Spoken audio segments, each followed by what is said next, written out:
రెండో రాజులు 19:35. ఆ రాత్రియే యెహోవా దూత బయలుదేరి అష్షూరు వారి దండుపేటలో చొచ్చి 185,000 మందిని హతము చేసెను. ఎంతమంది అంటమ్మా? 185,000 మంది. ఎవరిని చంపింది? అష్షూరు సైనికులను చంపాను. ఎంతమంది వచ్చారంట? ఒకే ఒక్క దూత, దేవదూత. ఎంతమందిని హతం చేశాడంట? 185,000 మంది. అంటే మరి ఇప్పుడున్నటువంటి ప్రజల్లో అంత విశ్వాసం లేదా? ఇప్పుడున్న ప్రజలకు ఆ నమ్మకం లేదా? మరి ఆనాడు చేసిన అద్భుత కార్యాలు ఈరోజు దేవుడు ఎందుకు చేయటం లేదు మన జీవితంలో? నా విశ్వాసంలో ఏదో లోపమో ఉన్నది. మన ప్రవర్తన కనుక మారకపోతే, మన యొక్క దృష్టి కానీ లేకపోతే మన యొక్క జీవన విధానము కనుక మనం మార్చుకోకపోతే ఎంత మాత్రము మనము దేవుని అనుగ్రహం మనం పొందలేమంటే. ఇంకో 10 ఏళ్ళు 20 ఏళ్ళు 30 ఏళ్ళు చనిపోయినా కూడా మన పరిస్థితి అంతే. కానీ మనము గనక ఆశ కలిగి ఉంటే మనం ఏం చేయాలా? ఒక వ్యక్తి చెప్పాడు, బాబు నువ్వు మరి క్యాన్సర్కి దగ్గరలో ఉన్నావు, మరి నువ్వు పలాంది మానేయాలా, నువ్వు మందు మానేయాలా, సిగరెట్ మానేయాలా, గుట్కాలు మానేయాలా, పలాంది నువ్వు మానేస్తే మరి ఈ మందులు వాడుతున్నావు కాబట్టి క్యూర్ అయిపోతావు. సరే, ఈ వ్యక్తి ఏం చేశాడంటే అవి మానలేదు. అంటే కొంతకాలం మానేసి చూశాడు కానీ ఆయన వల్ల కాలే. వాటిని కంటిన్యూ చేస్తూ పోయాడు. పోతిపోయిందిలే జీవితం అనుకున్నాడు. ఒక రోజు వచ్చింది భయంకరమైన జ్వరం. ఎట్లాంటి జ్వరం అంటే ఆయన జీవితంలో ఎప్పుడూ అంత భయంకరమైన జ్వరము చూడలేదు. ఆయన అనుకున్నాడేమో ఇంకా ఈ చచ్చిపోతే కావచ్చు నేను ఈ రాత్రి, హాస్పిటల్ పోవాలని హాస్పిటల్కి వెళ్ళాడు. అడ్మిట్ చేసుకున్నారు. అన్ని రిపోర్ట్స్ వచ్చాయి. నెక్స్ట్ డే ఈవినింగ్ డాక్టర్ వచ్చి కూర్చున్నాడు పక్కన. ఈయన బెడ్ పైన పడుకున్నాడు. ఆ డాక్టర్ అన్నాడు, నేను నీకు చెప్పినా కదయ్యా. తల కిందకి వేసుకున్నాడు. నేను నీకు చెప్పినా కదా ముందే, అన్నీ మానేస్తే ఒక 1% అవకాశం ఉండే నీకు. ఇప్పుడు ఏమైందో తెలుసా? 4th stage. ఏ స్టేజు? 4th స్టేజ్లో నువ్వు వచ్చినావు నా దగ్గరికి. మళ్ళా నేనేమి చేయలేను, బ్రతికినంత కాలం నువ్వు ఏ దేవుని నమ్ముతావు ఆ దేవునికి నువ్వు ప్రార్థన చేసుకో. ఈ చావునైతే నేను ఆపలేను, ఈ చావును నేను ఆపలేను.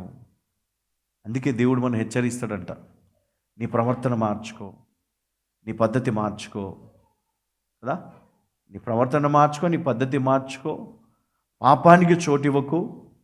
పరిశుద్ధమైన జీవితం దేవుడు నీకు ఇచ్చిండు, ఆ జీవితాన్ని నువ్వు కాపాడుకో కదా.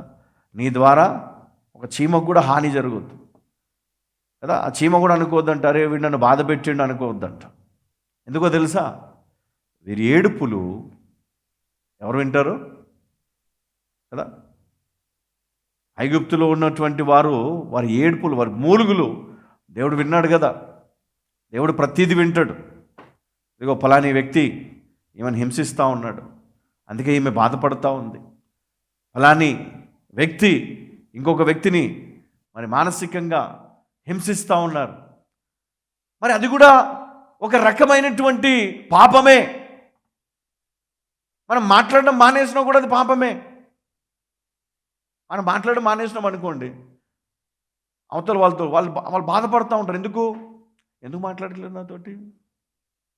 నువ్వు దేవుని బిడ్డవైతే నువ్వు ఏం చేయాలి? నువ్వు క్షమించి, నువ్వు అన్నీ వదిలిపెట్టేసి మళ్ళీ క్షమించడం అంటే నేను నిన్ను క్షమించాను అని చెప్పడం కాదు. అసలు దానికి చోటే ఉండకూడదు అనమాట. సరే మనం బాధపడా పోయినలే పోనీ కదా. చిన్నప్పుడు మనం ఎట్లా అన్నదమ్ములు అక్కచెల్లెలు కొట్టుకొని నెక్స్ట్ డేకి మారిపోతారు, మళ్ళీ మంచిగా అయిపోతారు. మనసులో పెట్టుకొని బాధపడరుగా. మనం ఇంకా బాధపడి ఇంకా మనము మన విశ్వాసాన్ని, మన యొక్క ఆత్మీయ జీవితాన్ని మనం పాడు చేసుకుంటాం. అంటే మనము సుసైడ్ చేసుకుంటున్నాం. మనం అంటే ఆత్మహత్య. ఎట్లా? దేవుని చిత్తాన్ని జరిగించకుండా నాకు నచ్చినట్లు నేను బ్రతికి నన్ను నేను చంపుకుంటున్నాను అనమాట.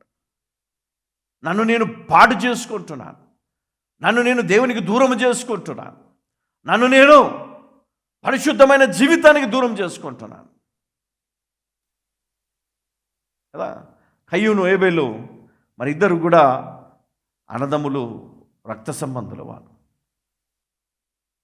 హేబేలు రక్తము మొరబెట్టిందంట దేవునికి. అవునమ్మా, మనమనుకుంటే దేవునికి ఏం తెలుసులే కదా, ఎవరికేం తెలియదులే, కప్పెట్టేసాడు, అయిపోయింది. దేవునికి తెలుదా? మట్టి. శిష్యులకు ఒక మాట చెప్తాడు, ఏమని? మీరు ఏ ఇంటికైతే మీరు వెళ్తారో ఆ ఇంటి బయట మీరు ఏమి చేయాలా? మీ చెప్పులను దులిపి ఆ ఇంటికి సమాధానము కలుగునుగా అని చెప్పండి. ఒకవేళ ఆ ఇల్లు యోగ్యమైనదైతే సమాధానం వారికి వస్తుంది, లేకపోతే ఆ సమాధానం మీ వెంట వస్తుంది. మళ్ళీ ఎప్పుడంట? జడ్జిమెంట్ రోజున ఆ మట్టి సాక్ష్యం ఇస్తుందంట. హల్లెలూయా. ప్రతీది కూడా సాక్ష్యమే. దయచేసి గమనించాలా. ఒక చెట్టు నీ గురించి సాక్ష్యం ఇవ్వగలదు కదా. మట్టి ఇచ్చినప్పుడు మరి చెట్లు కూడా ప్రాణులే కదా. ఒక జంతువు ఇవ్వగలదు, ఏదైనా దేవునికి ఆ సమాచారం ఇవ్వగలదు. అయితే మనము మరి దేనికి కూడా హాని చేసే వ్యక్తిగా మనం ఉండకూడదంట. హల్లెలూయా, హల్లెలూయా. మరి అలాంటి మనస్సు, అలాంటి జీవితం మనం జీవించగలమా? 100% జీవించగలము. ఒకటే, మన కోపాన్ని వదిలిపెట్టాలి, మన కోపాన్ని వదులుకోవాలి.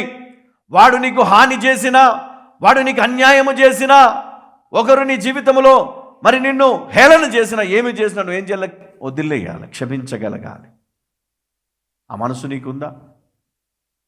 ఆ మనసు నీకుందా? ఉంటే నువ్వు ధన్యుడవు, నువ్వు ధన్యురాలవు. హల్లెలూయా, హల్లెలూయా.